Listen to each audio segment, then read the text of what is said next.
In this session, let us see certain aspects about women and their ability or rights to perform Vedic rituals, or certain factors that have come in from the social practices or that are attributed to the Shastras. Let me start with one main quote from great Tamil poet and saint Avaya, a lady who was more like a saint. She has said nearly thousands of years back that the happiness, development, and also the welfare of women in a society will depend on how the men are in that society. If you look at Vishnu Sahasranama, it says, Veda Sastrani Vijnanam Edat Sarvam Janardhanat. First is the Vedas, which describes your path to your realization, and the Vedanta ends at either Advaita, Advaita, the identification of your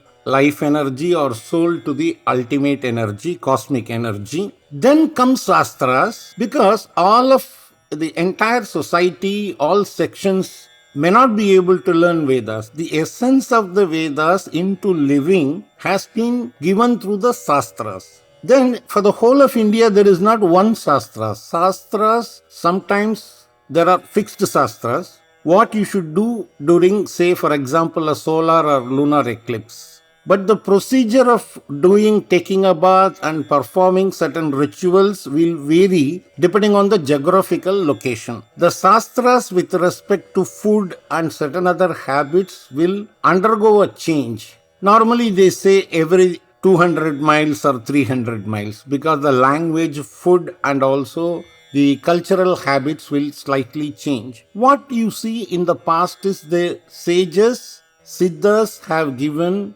documentation, shastras or books that helps guide one's life. The person may be from any walk of life or profession. Now, we have had foreign invasion. We have had not enough leaders in the past in some areas. There has been distortion of the Shastras, laws or rules. There are men who have worked against the interest of the woman.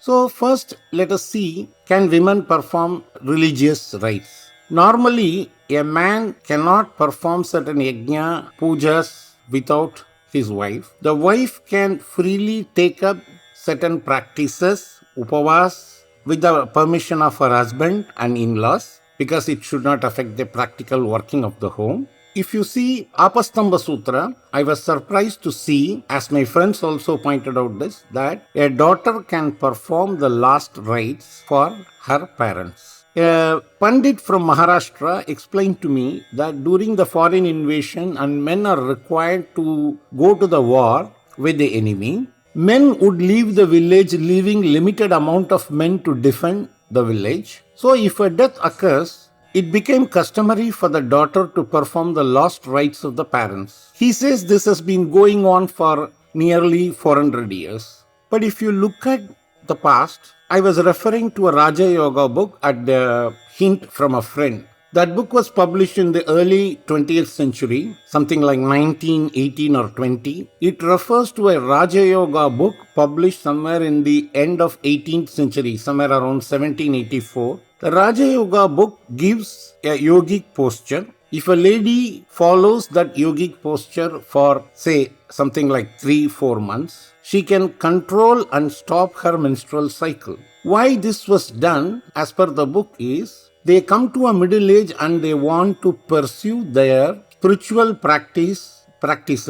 They would like more control on their body, so that the forces which are more creative will rise up in the body once the forces affecting the Mooladhara is reduced or stopped to a great extent. Even there are references that brahmacharis, sages would follow certain practices that is similar to this, so that their forces of the Mooladhara are controlled, and what we normally call as the Kundali Sakti is brought up. Then it rises them to a more educative, creative and other levels. So we seem to have lost a lot of our original documentation on practices. Then, if you look at documents and books on Vedas, there has been reference to a number of women philosophers, sages, Rishi Patnis.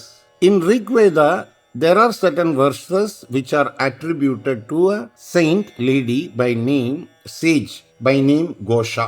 Agastya's wife Lopamutra finds a place in Lalita Sahasranamam where the mantra says Lopamudrarchita Leela Klipta Brahmanda Mandala. So, Lopamudra has performed Shakti Upasana to rise to such a level. She has a mention in the Lalita Sahasranama. Then you must have come across the lady Maitreyi who went to Yajnavalkya.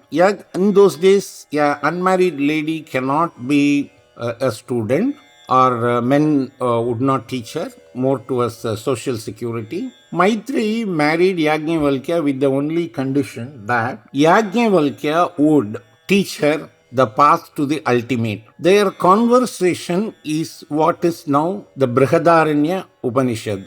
It consists of questions and answers by Yajnavalkya. There is an interesting incident that the Vedic experts quote is that when Yajnavalkya became old, he wanted to distribute his property, that would be land and cows. So he informed his decision that he would like to divide his property. Maitreyi had the mind and the maturity to say, what am I going to get from getting all these cows? My aim is to attain a better level of jnana through your teachings. Better give all the cows and the land to your first wife only. We also come across the name of a sage, a lady by name Gargi. The name looks more Russian. There is an incident when Yajnavalkya comes to the court of Janaka. It is Gargi in the open Sabha asks questions on the Paramatma or what is the ultimate. That forms an interesting discussion. Actually, ladies have found their right place. They had representations in the courts of kings. When the king would take a decision on any matters affecting the welfare of the ladies, normally they are consulted. In South, you find many number of ladies who have attained lot of siddhi to lot of practices. You find lot of siddhas in the South. Even Avayar is one. Now, it is the foreign invasion and wrong documentation that are very biased documentation about the rights of women that has actually put more monkeys in our minds. Normally, ladies have a very multitasking brain. That's what science says. My Siddha Guru says their spiritual ability is far higher than men. So, on the areas of creative tasks, processes, they would perform well. So, like a boy would be sent at the age of 8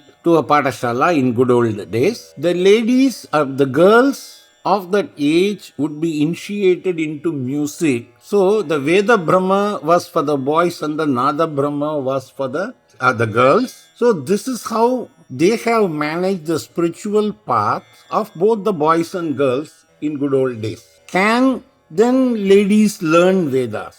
Now, yes, there are specific groups that teach Vedas to women. A notable example is Sri Satya Sai organization. Not only that, a number of foreigners are also taking interest in learning the Veda and recital. There is a section that would say foreigners are not supposed to learn Vedas because they were eaters of cows. However, we have seen many foreigners who have changed their entire lifestyle. They follow a Yama Niyama to learn Vedas, and Indian Veda gurus have taught them Vedas also after checking with the person their interest, how they are pursuing the Vedic studies. You would have seen on the internet people performing Mrityunjaya Mantra Homa in the European countries. Many people raise a question, is it right or wrong? Actually, VedaVMS as a group, we are neutral to it. Normally, they will say a person should follow his Swadharma, what is his Dharma, and take up any others. What if in many of the Western countries,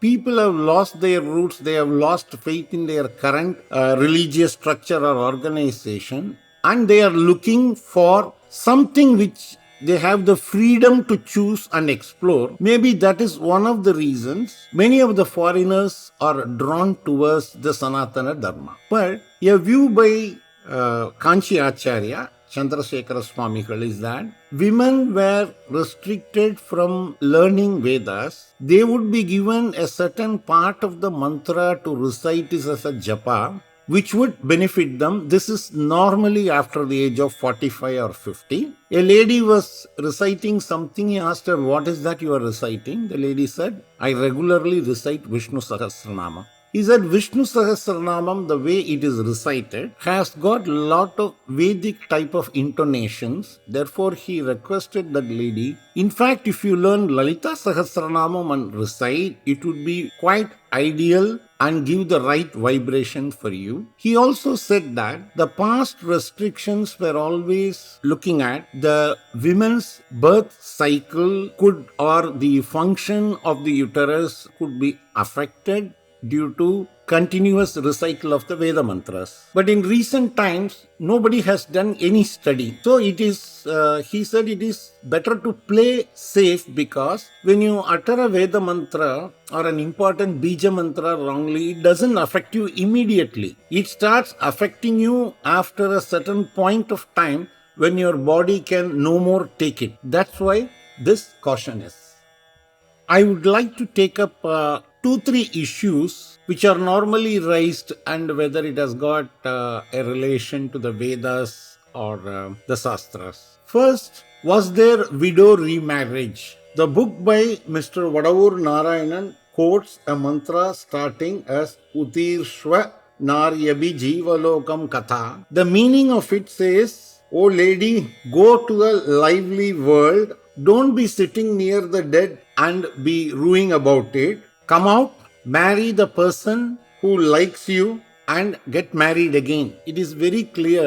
And if you read the book of the translation of the Vedas by Griffith also quotes a mantra from the Rig Veda, where a buffalo is given as a dana, as a prayachita, and says a woman can marry. That means he appreciates the fact widow remarriage has been there right in the Vedic times. The next issue that people many times ask is about sati. Sati does not find any place. It is in the Vedas or Shastras. What people say, the practice of sati has been misinterpreted and put into some of our documents. When Vedas themselves say about remarriage, how sati can be there? But a practice of sati would have come in during foreign invasion, because the ladies would be treated badly, or their modesty would badly be affected by the enemy. Therefore, they could have committed suicide, or when the last rites are performed, they would have decided to give the life. This could have been an intermediate practice that have come in more due to social and the security of women in future. But Rajaram Mohan Rai could see all the bad motive behind it, because you say a woman performed sati and tried to take her wealth. The third one is about dowry. In the Shastras, any gifts and assets that are allocated to a woman belongs to her, and it is called Sridhan. Women did not have right to a property fully, because she will go to another house. They don't want division of the land and continuous litigation about the right. Therefore, the women used to get the produce, certain value of the produce converted to money or gold in whatever form. It will be given to the woman, and this will all form part of her wealth, which is called Sridhan. The in-laws, brother-in-laws, nobody else, including the brothers of this lady, cannot claim any right to the Sridhan. This is what has been explained by a scholar.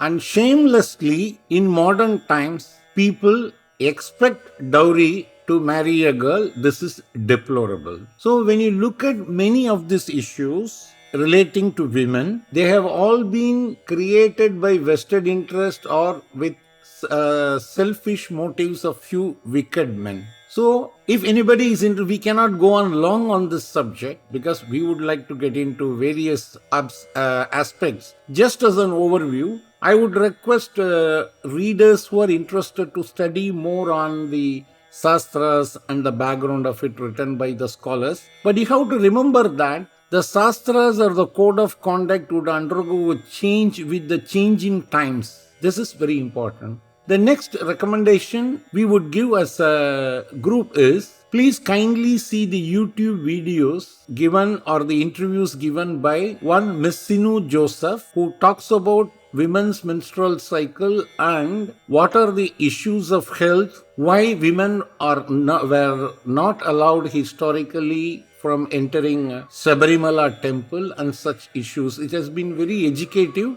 I have heard from my Siddha Guru some of these issues, and everything has been with a proper reason in the past, which has not been passed on correctly from one generation to another generation. We happen to follow certain things purely as rituals, not realizing the value of these practices.